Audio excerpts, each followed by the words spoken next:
గిరిజన ఉపాధ్యాయ విద్యా కళాశాల భద్రాచలం బీఈడి 2వ సెమిస్టర్లో మనం గత క్లాస్ వరకు 5వ అధ్యాయమైనటువంటి భాషోపాధ్యాయుడు వృత్తిపరమైన అభివృద్ధి అనే అంశంలో భాషోపాధ్యాయుడికి ఉండదగినటువంటి లక్షణాల్లో మొదటి రకం లక్షణాలైన సాధారణ లక్షణాల గురించి మనం నిన్నటి క్లాసులో చెప్పుకున్నాం. ఈరోజు మనం భాషోపాధ్యాయుడికి సంబంధించిన విశిష్ట లక్షణాలు, అంటే తాను ఏదైతే విషయాన్ని అంటే సబ్జెక్టుని బోధిస్తున్నాడో ఆ సబ్జెక్టుకు సంబంధించినటువంటి లక్షణాలు ఉపాధ్యాయులకు తప్పనిసరి. అప్పుడు మాత్రమే వారు బోధిస్తున్నటువంటి సబ్జెక్టుకు పూర్తి స్థాయిలో న్యాయం చేయడానికి అవకాశం ఉంటుంది.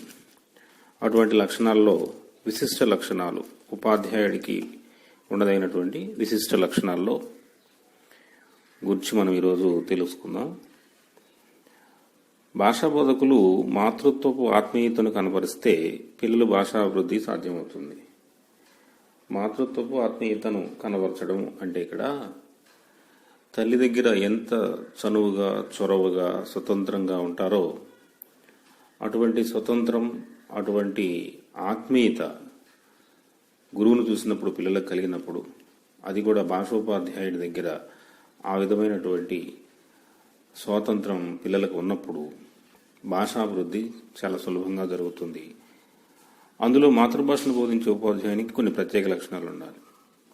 మాతృభాష ప్రయోజనాలను సాధించడానికి ఇవి మిక్కిలి చాలా చాలా చాలా అవసరం. మాతృభాష ఉపాధ్యాయుని విశిష్ట లక్షణాల్లో మొదటి లక్షణం స్వరస్పష్టత. స్వరంలో స్పష్టత కలిగి ఉండడాన్ని మనం స్వరస్పష్టత అనొచ్చు. మనం చెప్పే అంశం సూటిగా, స్పష్టంగా, నిర్దిష్టంగా, నిర్దుష్టంగా. నిర్దిష్టంగా అంటే ఖచ్చితంగా, నిర్దుష్టంగా అంటే భాషాపరమైన దోషాలు లేకుండా అది ఆ విధంగా పలకగలిగినప్పుడు మనం ఏదైతే నేర్పాలనుకుంటున్నామో, ఏ విద్యా లక్ష్యాలను ఆశించి భాష నేర్పుదాం అనుకుంటున్నామో అది స్పష్టంగా అర్థమవుతుంది. అర్ధరహితంగా మాట్లాడి చెప్పే అంశంలో స్పష్టత లోపించినప్పుడు విద్యార్థులకు భాష విషయం ఎటువంటి అంశము నేర్చుకోవడానికి అవకాశం లేదు. మాతృభాష ఉపాధ్యాయుని స్వరం స్పష్టంగా ఉండాలి. అతడు వివిధ ధ్వనులను విస్పష్టంగా ఉచ్చరించగలగాలి. మాధుర్యం మిళితమైతే కంఠస్వరానికి మరింత గుర్తింపు లభిస్తుంది. చెప్పేటువంటి అంశాల్లో స్పష్టత, అది పఠనంలో కానీ ఆలపించడంలో కానీ బోధకుని కంఠస్వరానికి చాలా ప్రాధాన్యత ఉంటుంది. ఆ కంఠస్వరమే పిల్లల్ని ఆకర్షించి శ్రవణానందానికి, రసస్వాదనకు అవకాశాలు కల్పిస్తుంది. తరగతి నిర్వహణలోనూ ఇతరత్ర అభ్యర్థనలు, ఆజ్ఞలు, సూచనలు పిల్లలు పాటించడంలో కంఠస్వరం కీలక పాత్ర పోషిస్తుంది. మనం చెప్పే అంశం ఏదైనా కావచ్చు, అది సూచన, సలహా, బోధన, పఠనమా, ఇతరత్ర అంశాల ఏవైనా కావచ్చు. వాటిని మనం స్పష్టంగా పలకడమే కాకుండా సందర్భోచితంగా ఆయా అంశాలని భావానుగుణంగా చెప్పగలిగినప్పుడు పిల్లల్లో ఆసక్తి, అదేవిధంగా రసస్వాదనకు అవకాశం ఉంటుంది. అటువంటి లక్షణం భాషోపాధ్యాయునిలో తప్పనిసరి. దాన్నే మనం స్వరస్పష్టతగా చెప్పొచ్చు. రెండో లక్షణం నిర్దుష్టత. నిర్దుష్టత అంటే ఎటువంటి భాషాపరమైన దోషం లేకుండా చెప్పగలగడాన్ని నిర్దుష్టత అంటాం. అది చెప్పడమైనా రాయడమైనా. భాషా ఉపాధ్యాయుడు ఉచ్చారణ నిర్దిష్టంగా, దోషాలకు అతీతంగా, కర్ణప్రేయంగా సాగితే విద్యార్థులందరిలో సార్వత్రిక భాషా నైపుణ్యాల సాధన చేకూరుతుంది. తరగతిలో సాగే భాషణంలో నిర్దిష్టత, ఊనిక, పదాల మధ్య విరుపు చోటు చేసుకున్నప్పుడే అభ్యసనం పరిపుష్టమవుతుంది. ఇక్కడ నిర్దిష్టత, నిర్దుష్టత, అదేవిధంగా భావ సంబంధమైనటువంటి ఆ అనుగుణమైనటువంటి భాషణం, ఇవన్నీ సమపాళ్లలో సందర్భోచితంగా సాగినప్పుడు విద్యార్థులకి చెప్తున్నటువంటి విషయం కానీ భాష కానీ అందరిలో దాగి ఉండే వివిధ అంశాలు కానీ చక్కగా అర్థం కావడానికి అవకాశం ఉంటుంది. అటువంటి లక్షణమే నిర్దుష్టత. ఆ తర్వాత మూడవ లక్షణం భాషా నైపుణ్యాలపై అధికారం. దీన్నే మనం భాషా నైపుణ్యాలపై పట్టు అని కూడా చెప్పొచ్చు. సాధారణంగా మనం గత రెండవ అధ్యాయంలో అప్పుడే చెప్పుకున్నాం మనం భాషా నైపుణ్యాల గురించి వివరంగా. భాషా నైపుణ్యాలు వరుస క్రమంలో చెప్పినప్పుడు శ్రవణం, భాషణం, పఠనం, లేఖనం, ఈ 4 నైపుణ్యాలే భాషకు 4 స్తంభాలు లాంటివి. వీటిని మనం ఒక పద్ధతి ప్రకారం నేర్పడం జరిగినప్పుడు ఖచ్చితంగా భాషపై అధికారం, భాషపై మమకారం, భాష గురించినటువంటి విధి విధానాలన్నీ విద్యార్థులకు నేర్పిన వాళ్ళం అవుతాము అనుకుందాం. అటువంటి భాషా నైపుణ్యాలైన శ్రవణ, భాషణ, పఠన, లేఖనాల్లో విద్యార్థుల సమర్థతను పెంపొందించుటకు భాషోపాధ్యాయుడు తన భాషా సామర్థ్యాలతో పిల్లలందరినీ తన వైపు తిప్పుకొని వారిలో ఏకాగ్రతను పెంపొందించగలగాలి. శ్రవణ నైపుణ్యాభివృద్ధికి తాను లయబద్ధంగా సముచిత పదవిభాగంతో భావానుగుణంగా ప్రక్రియానుగుణంగా పద్య, గేయ, గీతాలను, గద్యాన్ని తగు విధంగా చదవడం చాలా అవసరం. అలాగా మృదుమధురంగా తరగతి గదిలో భాషించడం, అందంగా రాయడం అనే నైపుణ్యాలు కలిగి ఉండి ఉపాధ్యాయుడు పిల్లలకు మార్గదర్శకంగా నిలవాలి. ఇక్కడ ప్రక్రియ అనుగుణంగా అని కూడా మనం ఒక మాట ఇక్కడ చెప్పుకున్నాం. ప్రక్రియకి అనుగుణంగా. ప్రక్రియ అంటే పద్యమా, గద్యమా, వచనమా, వ్యాసమా, వ్యాకరణమా, ఇతరత్ర గేయమా, ఏదైతే సాహిత్య ప్రక్రియ ఉంటుందో ఆ ప్రక్రియకు తగిన రూపంలో తగిన విధంగా వ్యాఖ్యానం చేయగలగడం, దాన్ని ఆ స్థాయిలో చెప్పగలగడం. అది గనక ఖచ్చితంగా చేయగలిగినప్పుడు విద్యార్థులు చక్కని భాషా మూర్తిమత్వం కలిగినటువంటి వారుగా రూపొందడానికి అవకాశం ఉంది. భాషోపాధ్యాయుడికి భాషా నైపుణ్యాలపై పట్టు ఎప్పుడైతే ఉంటుందో అప్పుడే ఇది తరగతి గదిలో పూర్తి చేయడానికి సాధ్యమవుతుంది. తదుపరి లక్షణాల్లో 4వది సహృదయత. ఉపాధ్యాయుడికి విశాలమైన దృక్పథం ఉండాలి. కొంచెం సముచితమైన, ఆమోదయోగ్యమైన, అర్థవంతమైన, విశాలమైన భావాలతో ఆలోచన చేయగలిగేటువంటి మనసు ఉండాలి. అంటే ఇక్కడ అందరి విద్యార్థులను అర్థం చేసుకొని దానికి అనుగుణంగా వారికి కావలసినటువంటి ఆయా సామర్థ్యాలని అందించగలగడమే ఇక్కడ చెప్పుకునేటువంటి ఒక ప్రధానమైనటువంటి లక్షణం.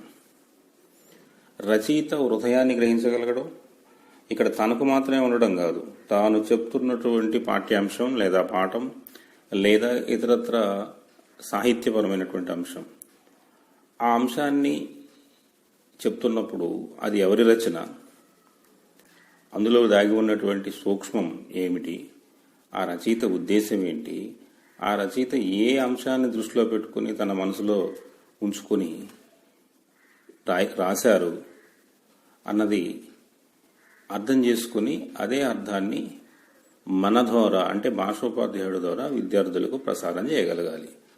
రచయిత హృదయాన్ని గ్రహించగలగడం సహృదయపు తార్కాణం. అంటే ఏ ఉద్దేశంతో అయితే అది చెప్పబడుతుందో, ఇవ్వబడుతుందో ఆ రచన లేదా ఆ గ్రంథంలో ఉన్నటువంటి సారాంశం ఉపాధ్యాయుడు అది గ్రహించాలి, అర్థం చేసుకోవాలి. ఈ రచన విశేషాలను అందలి దాగి ఉండేటువంటి సాహిత్యపరమైనటువంటి అంశాలను పిల్లలందరికీ గుర్తించేలా, వారిలో అటువంటి భావనలు కలిగేలా అర్థం చేసుకుని ఆ విచక్షణని గుర్తిస్తూ విద్యార్థులు నేర్చుకునేలా బోధించడమే సహృదయత. ఆ సహృదయత అనేది భాషోపాధ్యాయుల్లో ఒక విశిష్ట లక్షణం. తదుపరి లక్షణంలో 5వది సృజనాత్మకత. మనం ఇక్కడ సృజనాత్మకత అనే అంశాన్ని అనేక సందర్భాల్లో చెప్పుకుంటాం. తెలుగు భాషా బోధన లక్ష్య స్పష్టీకరణలో కూడా సృజనాత్మకత అనేది ఒక లక్ష్యంగా ఉంది మనకి. అదేవిధంగా వేరు శాస్త్రాల్లో కూడా, మీరు మనోవిజ్ఞాన శాస్త్రంలో కూడా సృజనాత్మకతను గురించి తెలుసుకుంటాం. చాలామంది ప్రజ్ఞకు పర్యాయపదంగా సృజనాత్మకత అనే పదాన్ని వాడుతుంటారు, కానీ అది పూర్తిగా సంబంధం లేనటువంటి అంశం. ప్రజ్ఞ వేరు, సృజనాత్మకత వేరు. సృజనాత్మకత అనేది అంతర్గత శక్తి. విభిన్నంగా ఆలోచించగలగడం సృజనాత్మకత అని మనకు నిర్వచనం ఉంది. అప్పటికప్పుడు అప్రయత్నంగానే ఓ మెరుపు లాంటి ఆలోచనతో సమస్యను సాధింపజేసుకోవడం, పరిష్కరింపజేసుకోవడం ఏదైతే జరుగుతుందో దాన్ని మనం సృజనాత్మకత అనుకోవచ్చు. భాషోపాధ్యాయుడికి ఇది చాలా అవసరం. తాను బోధిస్తున్నటువంటి అంశంలో అనేక సందర్భాలు ఉంటాయి, అనేక చిన్న చిన్న ఉదాహరణలు చెప్పాలి, చలోక్తులు, భాషాపరమైనటువంటి వివిధ ఉదాహరణలు, పద్యం, గద్యం, గేయాలు, గీతాలు, కథలు, నవలలు, నాటికం, ఇట్లాంటి ఎన్నో అంశాల పట్ల భాషోపాధ్యాయుడికి అవగాహన ఉండి తీరాలి. సందర్భోచితంగా వాటిని రాయాలి, లేదా ఇతరత్ర రాసినటువంటి అంశాలను గురించి చక్కగా వాటిలో దాగి ఉండేటువంటి ఆ ధర్మ సూక్ష్మాలని వివరించి చెప్పగలగాలి. గురువులు ఎలాగో శిష్యులు అలానే అన్నట్లు విద్యార్థుల్ని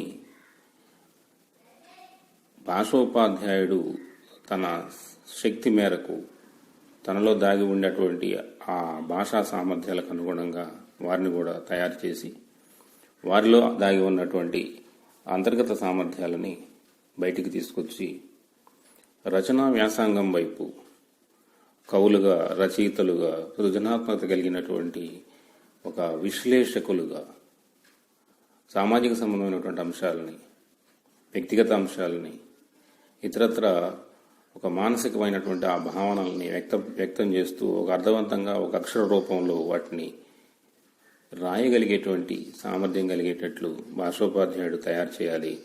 అలా తయారు చేయగలిగే ఓ విశిష్ట లక్షణమే సృజనాత్మకత. ఆ సృజనాత్మకత అనేది భాషోపాధ్యాయుడు తనలో క్రమేపీ అభివృద్ధి పరుచుకుంటూ విద్యార్థుల్లో కూడా ఆ స్థాయిలను పెంపొందింపజేయటమే ఈ లక్షణం ద్వారా పొందేటువంటి ఒక ప్రయోజనం. అదేవిధంగా సంస్కృతి సాంప్రదాయాలపై అవగాహన. సంస్కృతి సాంప్రదాయాలపై అవగాహన అనేది భాషోపాధ్యాయుడు ద్వారానే సాధ్యమవుతుంది. ఇది ఉపాధ్యాయుడికి ఖచ్చితంగా ఉండదగినటువంటి ఒక విశిష్ట లక్షణం. భాషకు సంస్కృతి సాంప్రదాయానికి అవినాభావ సంబంధం ఉంటుంది. ఎందుకంటే ఒక తరం నుండి ఇంకొక తరానికి సంక్రమించేది సంస్కృతి అయితే, అలా సంక్రమింపజేయడానికి కారణమయ్యేది భాష. అంటే చెప్పడం ద్వారా కానీ రాయడం ద్వారా కానీ వారసత్వంగా సంక్రమించేది సంస్కృతి అయితే, ఆ సంస్కృతి అలా జరుగుతుంది అని చెప్పేది భాష. అలా భాష నుంచి సంస్కృతి సాంప్రదాయాన్ని మనం వేరుగా చూడలేం. భాష ద్వారానే ఇది సాధ్యమవుతుంది. ఇక్కడ సంస్కృతి సాంప్రదాయాలు అనే అంశాన్ని మనం అర్థం చేసుకుంటే, సంస్కృతి అంటే వ్యవస్థాపితమైనటువంటి అంశం. అంటే ఇది ఇలా ఉండాలి అని చెప్పేది సంస్కృతి అయితే, దాన్ని ఆచరణలో తీసుకొచ్చేది సాంప్రదాయం. మన పెద్దవాళ్ళు అనేక సాంప్రదాయాల ఆచారాలని మనకు అదే ఇలా ఉండాలి, అలా ఉండాలి, ఇలా చేయాలి అని చెప్తారు. అలా చెప్పినటువంటి అంశాలని నిజ జీవితంలో ఆచరిస్తే అది సాంప్రదాయంగా కొనసాగుతుంది. ఈ సంస్కృతి సాంప్రదాయాలు అనే వాటిలో మంచి చెడుల విచక్షణ ఉంటుంది. ఏది మంచి ఏది చెడు అని ఉంటుంది. ఎటువంటి కష్ట నష్టాలకు లోనవ్వకుండా మంచి వైపే పయనించడానికి ఈ సంస్కృతి సాంప్రదాయాలు దోహదపడతాయి.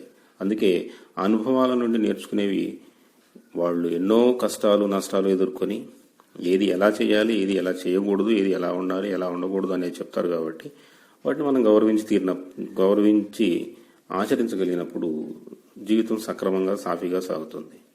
అటువంటి అనేక సామాజిక సంబంధమైనటువంటి సాంప్రదాయాలకు సంబంధించి, సంస్కృతికి సంబంధించి చెప్పగలిగేది పెద్దవాళ్లతో పాటు ప్రధానంగా విద్యతో పాటు తరగతి గదిలో బోధించగలిగేది సందర్భోచితమైనటువంటి ఉదాహరణలతో ఆ అర్థవంతంగా వాటిని వివరించగలిగేది భాషోపాధ్యాయుడు.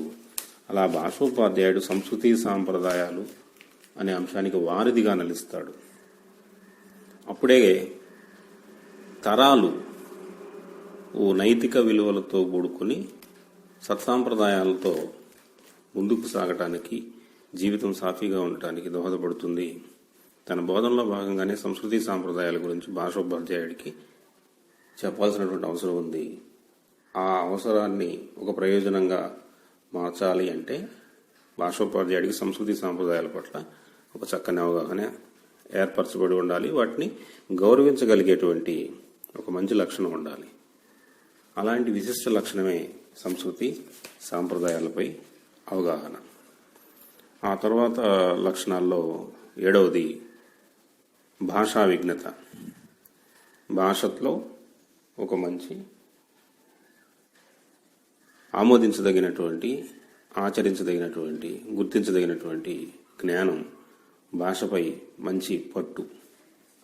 అలాంటి మాతృభాష లేదా తాను బోధిస్తున్నటువంటి భాష పట్ల ఒక మంచి జ్ఞానం ఉపాధ్యాయుడికి ఉన్నప్పుడు ఆ భాషలో ఉండేటువంటి అనేక అంశాలని విద్యార్థులకి ఆ పాఠాలను బోధిస్తున్నటువంటి క్రమంలో ఆయా సాహిత్య రూపాలను అర్థం చేసుకుని అవసరాలకు అనుగుణంగా స్థాయికి సంబంధించినటువంటి సాహిత్య జ్ఞానాన్ని, భాషా జ్ఞానాన్ని విద్యార్థులకు ఉపాధ్యాయుడు అందించగలుగుతాడు. ఈ భాషా జ్ఞానంలోనే భాష పుట్టుక, ధ్వనులు, పదాలు, వాక్యాలు, సమాసాలు, భాషా భాగాలు, వీటికి చెందినటువంటి భాషా జ్ఞానం, వ్యాకరణం, ఇతరత్ర అంశాలు, జాతీయాలు, సామెతలు, పదాలకి అర్థాలు, వాటి యొక్క నేపథ్యం, వాటికి సంబంధించినటువంటి ఉదాహరణలు, వీటన్నిటినీ సందర్భోచితంగా భాషోపాధ్యాయుడు నేర్పినప్పుడు విద్యార్థి ఒక మంచి భాషా జ్ఞానం కలిగినటువంటి, భాషపై అధికారం ఉండేలా ఒక మంచి మూర్తిమత్వంతో తయారవటానికి అవకాశం ఉంటుంది. ఆ తర్వాత భాషోపాధ్యాయుడికి ఉన్న విశిష్ట లక్షణంలో 8వది సాహిత్య జ్ఞానం. సాహిత్యము అంటేనే చెప్పబడింది కావచ్చు, రాయబడింది కావచ్చు, లేదా ముద్రించబడింది కావచ్చు, గ్రంథస్థ రూపంలో రావచ్చు, అది వచన రూపంలో చెప్పబడేటువంటి అంశం కూడా కావచ్చు. మనకు భారతీయ సాహిత్యం తీసుకున్నప్పుడు అతి పురాతనమైనటువంటి సాహిత్య చరిత్ర ఉంది మనకి. కొన్ని లభ్యమైనవి, కొన్ని అలభ్యం, కొన్ని దొరకల కాలగర్భంలో కలిసిపోయినాయి. మనకు లభ్యమైనటువంటి సాహిత్యాన్ని మనం పరిశీలనలోకి తీసుకున్నప్పటికీ ఎన్నో అంశాలకు సంబంధించి అనేక రకమైనటువంటి సాహిత్య గ్రంథాలు, అనేక శాస్త్రాలకు సంబంధించిన సాహిత్య గ్రంథాలు మనకి అందుబాటులో ఉన్నాయి. అటువంటి ఆ సాహిత్య పరిజ్ఞానం, విభిన్నమైనటువంటి సాహిత్యాలు, ఆ సాహిత్య సంబంధమైనటువంటి పరిజ్ఞానం భాషోపాధ్యాయుడికి తప్పనిసరి. అలా విభిన్న గ్రంథాలని, విభిన్న సాహిత్యాలని, విభిన్న కవులు, రచయితలు, వారి జీవితాలు, వారు రాసినటువంటి విశేషాలు, వాటన్నిటి గురించి తెలుసుకున్న ఉపాధ్యాయుడే విద్యార్థులకు సందర్భోచితమైన చక్కని భాషా జ్ఞానాన్ని అందించగలుగుతాడు. భాషా బోధకుడు అనేవాడు తన భాషకు చెందిన ప్రాచీన, ఆధునిక సాహితీ చరిత్ర, అలంకారాలు, రసం, శైలి, రీతులు, వృత్తులు, విశిష్ట పదబంధాలు, గుణాలు, వివిధ రచనా ప్రక్రియలు మొదలైన వాటి పట్ల సంపూర్ణ అవగాహన, అభినివేశం కలిగి ఉంటే విద్యార్థులకి ఆయా పాఠాలు, పాఠ్యాంశాలు బోధిస్తున్నటువంటి సందర్భంలో ఆ పరిజ్ఞానాన్ని విద్యార్థులకు కూడా సందర్భాన్ని బట్టి అందిస్తూ ఓ చక్కని భాషా జ్ఞానాన్ని కలిగించిన వాడు అవుతాడు. అటువంటి లక్షణమే సాహిత్య జ్ఞానం. మరొక విశిష్ట లక్షణంలో 9వది ఇతర భాషలు, విషయాల జ్ఞానం. ఇతర భాషలు, విషయాల జ్ఞానం అనే అంశం ఎందుకు అవసరం అవుతుంది అంటే, ఒక భాషని బోధిస్తున్నప్పుడు ఆ భాషలోని పదాలన్నీ ఆ భాషలోనే ప్రారంభమై ఉండవు. వాటికి మాతృక వేరొక భాష రూపంలో ప్రారంభమై అది క్రమేణా తన రూపాన్ని, తన యొక్క శబ్దాన్ని కూడా మార్చుకొని ఇంకొక భాషలోకి, ఇంకో రూపంలో స్థిరపడటం జరుగుతుంది. అంతేకాకుండా తాను బోధిస్తున్నటువంటి భాషను ప్రభావితం చేసే భాషలు అనేకం ఉంటాయి. ఉదాహరణకి మనం ఇప్పుడు మన తెలుగు భాషను తీసుకున్నప్పుడు మన తెలుగు భాషకు మూలమైనటువంటి పదబంధాలు చాలా వరకు మాతృకలు సంస్కృత భాష నుంచి ఇతర ద్రావిడ భాషల నుంచే ఉద్భవించినవిగా మనం చెప్పుకుంటాం. మరి వాటి మాతృకను గురించి తెలియాలన్నప్పుడు ఇతర భాషల ప్రభావం ఉంటుంది. ఆ భాషల యొక్క పరిజ్ఞానం కూడా భాషోపాధ్యాయానికి అవసరం. మన దేశంలో ఇతర భాషల ప్రభావం మన మీద చాలా ఉంది. ముఖ్యంగా ఆంగ్ల భాష ప్రభావం మన దేశంలో ఎక్కువ 200 సంవత్సరాల పైగా మన దేశాన్ని వాళ్ళు పరిపాలించారు కాబట్టి ఆ భాషా ప్రభావం మన మీద ఉంది. ఇప్పుడు కూడా పాఠశాలలో ఆంగ్ల మాధ్యమంగా కూడా బోధన జరుగుతుంది. అంటే మీడియం ఆంగ్లం అయినప్పుడు తెలుగు ఒక సబ్జెక్టుగా నేర్చుకుంటున్నప్పటికీ ఆ పిల్లలకి వారు మాధ్యమంగా అభ్యసనం చేస్తున్నటువంటి భాషలోకి అవసరమైతే తర్జుమా చేసి అంటే మార్చి మనం ఈ తెలుగును కూడా బోధించాల్సినటువంటి పరిస్థితి. కాబట్టి ఇతర భాషల పరిజ్ఞానం అనేది ఇక్కడ భాషోపాధ్యాయుడికి ఉన్నప్పుడే ఈ పదము యొక్క లేకపోతే ఈ అర్థము యొక్క ఈ వాస్తవం యొక్క శబ్దం యొక్క వాస్తవ స్థితిని అర్థవంతంగా వాళ్ళకి చెప్పగలగాలి. అంటే వాళ్లకు తెలిసిన భాష అయి ఉండాలి, లేదా ఇతర భాషల నుంచి వచ్చిన పదాన్ని ఎలా వచ్చిందో చెప్పగలగాలి. ఇలా ఇతర భాషల యొక్క పరిజ్ఞానం కూడా భాషోపాధ్యాయుడికి అవసరం. అంతేవిధంగా ఇతర విషయాల జ్ఞానం. ఇక్కడ 2 అంశాలు ఉన్నాయి మనకి ఈ లక్షణంలో. ఇతర విషయాలు అంటే ఇప్పుడు తెలుగు ఒకటే కాదు కదా, ఇంక మనం హిందీ, ఇంగ్లీష్, గణితం, సామాన్య శాస్త్రం, సాంఘిక శాస్త్రం లాంటి కూడా విద్యార్థులు నేర్చుకుంటూ ఉంటారు. అవసరాలకు అనుగుణంగా ఉపాధ్యాయుడు అన్ని విషయాల పట్ల జ్ఞానాన్ని కలిగి ఉన్నప్పుడు విద్యార్థులకి సందర్భోచితంగా చెప్పాల్సిన ఉదాహరణలు ఏవైనా తారసపడ్డప్పుడు ఆయా అంశాలలో ఉన్నటువంటి అనుమానాలను కూడా నివృత్తి చేయగలగాలి. అందువల్ల భాషోపాధ్యాయుడికి ఇతర భాషల పరిజ్ఞానం, ఇతర విషయాల జ్ఞానం ఈ 2 కూడా కొంతమేరకు ఉన్నప్పుడు పూర్తి స్థాయిలో తన భాషా బోధన సమర్థవంతంగా చేయగలుగుతాడు. అందువల్ల ఇది ఒక మంచి లక్షణంగా మనం చెప్పుకుంటున్నాం. అదేవిధంగా విశిష్ట లక్షణాల్లో భాషోపాధ్యాయుడికి ఉండే లక్షణాల్లో మరొకటి 10వది భాషాభిమానం, భాష పట్ల అభిమానం. మనం నిన్నటి లక్షణాల్లో కూడా చెప్పుకుంటున్నాం. వృత్తి పట్ల గౌరవం ఉపాధ్యాయుడికి ఉండాలి అని. వృత్తి పట్ల గౌరవం ఉపాధ్యాయుడికి ఎలా ఉండాలో తాను చెప్తున్నటువంటి భాష, తను నేర్చుకున్న భాష, తను నేర్పే భాష పట్ల కూడా అంతే గౌరవం ఉండాలి. తాను బోధిస్తున్న భాష పట్ల తనకే గౌరవం లేనప్పుడు విద్యార్థులకు అర్థవంతంగా ఆ స్థాయిలో బోధన చేయలేడు. భాషా బోధకుడు తాను బోధించే భాష పట్ల అభిమానం ఉండాలి, ప్రేమ ఉండాలి. కేవలం వృత్తిగా గాక భాషా బోధన రహస్యాలను సొంతం చేసుకుంటూ బోధనలో ఉన్నత శిఖరాలను అధిరోహించాలనే తపనతో భాషా బోధకుడు ప్రయత్నం చేయాలి. విశ్లేషకుడుగా, కవిగా, అవధానిగా, భాషా విశిష్టతను తెలుసుకున్నవాడిగా ఉపాధ్యాయుడు భాషా సంబంధమైనటువంటి ఆయా అంశాలని చక్కగా బోధించగలగాలి. ఈ భాషా ఉపాధ్యాయుడికి ఉండేటువంటి లక్షణాలను మనం నిర్దేశించగలమే తప్ప పూర్తి స్థాయిలో వాటిని అమలు జరపడం అనేది అంటే సూచించగలమే తప్ప శాసించలేము. సూచించినప్పుడు ఇవి తనకు సంబంధించినవి, తాను నేర్చుకోదగినవి, తనకి ఈ లక్షణాలు కలిగి ఉన్నప్పుడే చేస్తున్నటువంటి వృత్తిని ఆ వృత్తిలో న్యాయం చేయగలుగుతాను అనే నమ్మకం ఏర్పడుతుంది.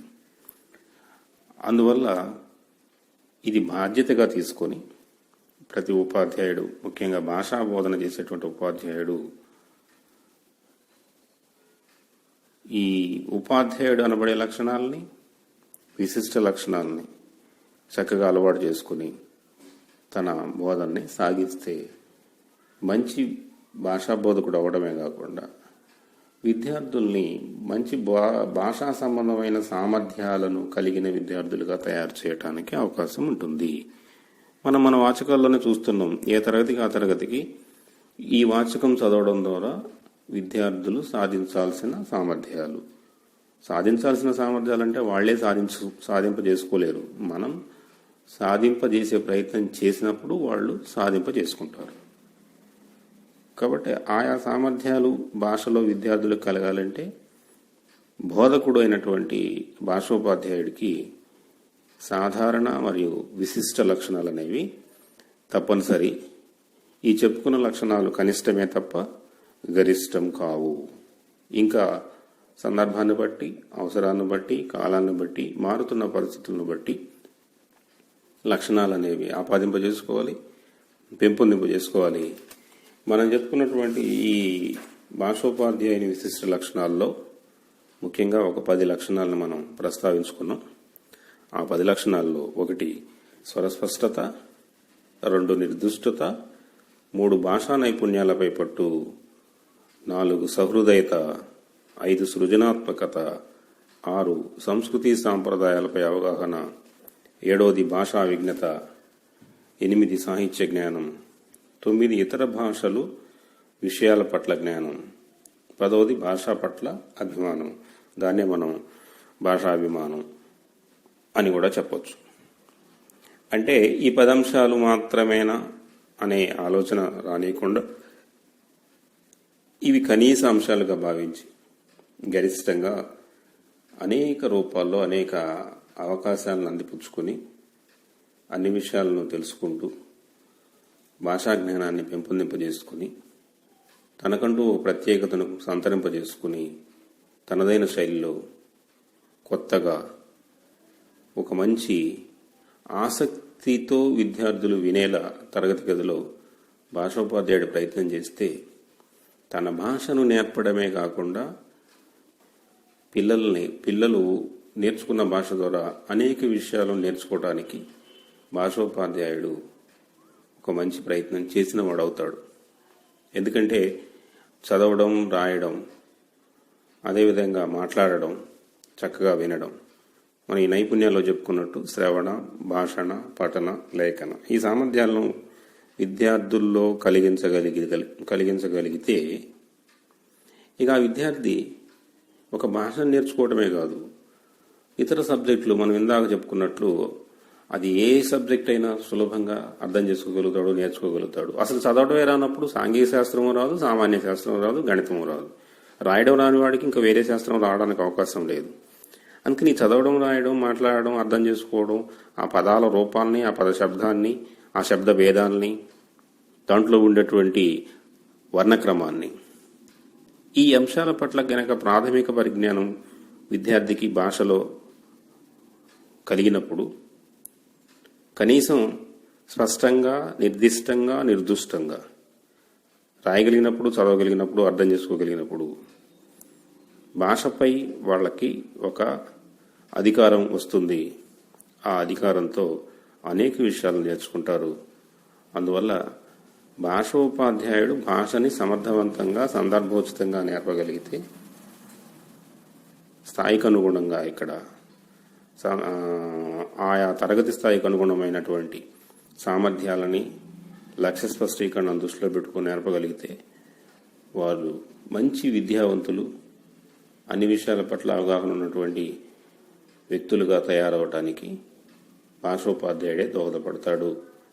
మనం క్షేత్రోపాధ్యాయులుగా మీరు ఈ అంశాలను నేర్చుకుని మీరు మా వృత్తిలోకి, ఉపాధ్యాయ వృత్తిలోకి ఎప్పుడైతే వెళ్తారో అప్పుడు సమర్థవంతంగా నేను చేస్తున్నటువంటి భాషా బోధనలో ఉపాధ్యాయుడిగా అనబడటానికి కావాల్సిన సాధారణ లక్షణాలు, నేను చేస్తున్న భాషా బోధనకు సంబంధించిన విశిష్ట లక్షణాలు నాకున్నాయా లేవా, లేకపోతే నేను నేర్చుకోవాల్సిన అంశాలు, ఏ అంశాల్లో నేను వెనుకబడి ఉన్నాను, ఏ అంశాలను నేను నేర్చుకోవాలి, ఏ అంశాలను నేను నా జీవన క్రమంలో, నా వృత్తిలో నేను ఆపాదింపజేసుకోవాలి అనేది స్వీయ పరిశీలన చేసుకుంటూ ఎప్పటికప్పుడు వాటిని అభివృద్ధి క్రమంలో ముందుకు తీసుకువెళ్తూ సరైన న్యాయం చేస్తారని ఆశిస్తూ భాషోపాధ్యాయ లక్షణాలు, సాధారణ లక్షణాలు, విశిష్ట లక్షణాలు, ఈ లక్షణాలని మీరు గుర్తుపెట్టుకోవాల్సినటువంటి అవసరం ఉంది. ఈ చాప్టర్ నుంచి మనకి ఎగ్జామ్లో కూడా, రేపు పరీక్షలో కూడా కనీసం 3 ప్రశ్నలు వస్తాయి. బ్లూ ప్రింట్ ఆధారంగా మనకి ఈ అధ్యాయం నుండి కనీసం 3 ప్రశ్నలు వస్తాయి. ఆ 3 ప్రశ్నల్లో వ్యాసరూప ప్రశ్నల్లో అడిగినప్పుడు భాషోపాధ్యాయుని లక్షణాలు వివరించండి అంటాడు. అవి సాధారణ, విశిష్టం అని అనకటానికి అవకాశం ఉండకపోవచ్చు. ఎందుకంటే మనకు వ్యాసరూప ప్రశ్న అడిగాడు అంటే మొత్తం రెండు లక్షణాల గురించి రాయాలని అర్థం. అదేవిధంగా లఘు ప్రశ్న షార్ట్ ఆన్సర్ ఏదన్నా అడిగినప్పుడు భాషోపాధ్యాయుని సాధారణ లక్షణాలు రాయండి అని కానీ లేదా భాషోపాధ్యాయుని విశిష్ట లక్షణాలు రాయండి అని కానీ అడగటానికి అవకాశం ఉంది. కాబట్టి మనం పరీక్షను మాత్రమే దృష్టిలో పెట్టుకొని కాకుండా మనం నేర్చుకున్న అంశం మన వృత్తికి సంబంధించింది కాబట్టి ఆ అంశాలన్నింటినీ దృష్టిలో పెట్టుకుని ఇది మీరు మరొకసారి చదివి అర్థం చేసుకుని ఆయా లక్షణాలను పెంపొందించుకోవాలని కోరుతున్నాం. సెలవు. గిరిజన ఉపాధ్యాయ విద్యా కళాశాల భద్రాచలం బీఈడి 2వ సెమిస్టర్లో మనం గత క్లాస్ వరకు 5వ అధ్యాయమైనటువంటి భాషోపాధ్యాయుడు వృత్తిపరమైన అభివృద్ధి అనే అంశంలో భాషోపాధ్యాయుడికి ఉండదగినటువంటి లక్షణాల్లో మొదటి రకం లక్షణాలైన సాధారణ లక్షణాల గురించి